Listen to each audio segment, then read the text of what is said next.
The man pretended to be drinking coffee, but the cup was full of soil. Taking advantage of no one's notice, he poured all the soil into the trash can. Every time they dug out soil before, the prisoners would put it into backpacks, then swagger to the second-floor cell, and transport it to the gap in the roof through the hole. But as time went on, the gap was almost full. They were discussing solutions when the prison guards launched a surprise inspection. Two people turned around and ran to the cell. Because there were still companions in the tunnel at that time, they hurried back to the cell to report the news. But the space in the tunnel was too narrow, and the companions really couldn't make it in time. The prison guards outside the room began to wreak havoc, and ordered everyone to go out. Jim found that his companions hadn't come out yet, so he had to stand up to stop the prison guards. He pushed a guard hard, and the prisoners standing behind were not to be outdone either. The scene instantly became a mess. Of course, the prisoners with bare hands were no match for the guards, and they were quickly knocked down. But this also bought enough time for the companions in the tunnel. They blocked the hole with stones, then filled all the gaps with paste, and even moved a table to block it. In order not to arouse the guards' suspicion, they also needed to wipe off the soil on their bodies. At this time, the guards came to their cell. He threw all the items on the ground, and even climbed up to the attic. He was attracted by the poster on the wall. The guard's hand had already touched the ceiling, but at the critical moment, a colleague appeared and called him away. Only then did everyone escape the disaster, but they still received punishment. Everyone took off their clothes and squatted in the sun. Jim, who took the lead in making trouble, was also locked in a dark room. This still couldn't stop them. To speed up the escape, they decided to find more people to join them. This greatly increased the risk of being discovered, so they adopted a shift system. They could dig for at least 8 hours a day. In order not to be noticed by others, every shift change required careful cleaning of the whole body, not even sparing the nail seams. But as the tunnel continued to deepen, there was a lack of oxygen inside. Prisoners on shifts fainted inside. To solve this problem, Jim used the escape as a condition to get a motor. Then, when the lawyer visited, he brought in extra long plastic bags. He made them into a ventilation pipe, ensuring the circulation of air inside. The problem of lack of oxygen was solved. Everyone was looking forward to the success of the plan. On this day, they heard a strange sound similar to an earthquake. Fortunately, the earthquake only lasted for a while, but the guards found that the number of people was wrong, so they pretended to have sprained their ankles, thus avoiding the guards' suspicion.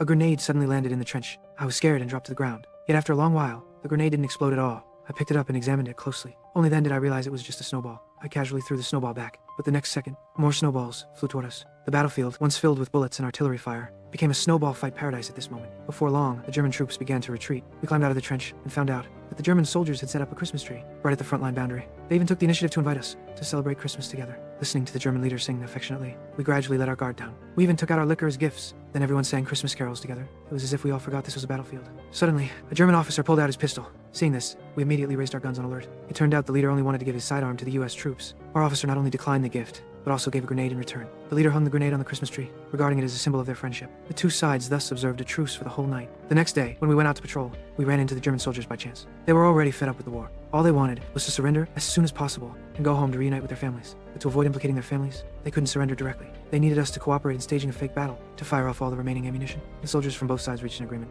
Under the officer's command, we and the German soldiers all raised our rifles, pointing the muzzles at the sky. The next second, both sides pulled the triggers simultaneously. Gunfire rang out one after another until all the magazines were emptied. This ridiculous scene made everyone burst into laughter. If wars could really be like this, so many people wouldn't have to die. Just then, an accident happened. A German soldier was suddenly shot and fell down. The shooter was a new recruit in our unit. He had no idea about our plan at all. He heard the gunfire and rushed over, thinking the two sides had started fighting for real. Our captain hurried forward to stop him, but was shot and knocked down by the German officer. Everything happened in the blink of an eye. Before the two sides could explain themselves, a new round of fierce firefight broke out. With a huge gap in firepower, the German troops were soon completely annihilated. I stood there dumbfounded, staring at the tragic scene in front of me. Just a few minutes ago, everyone was sitting together peacefully. The captain was hit by several bullets and was dying. Before his death, he told me not to reveal the truth, since what had happened couldn't be undone. Don't let the new recruit live in guilt forever. In the end, the higher-ups sent people to the scene. They commended the so-called heroic new recruit, and even transferred him away from the front line. While we, the ones who knew the truth and were immediately sent to fight in the next battle.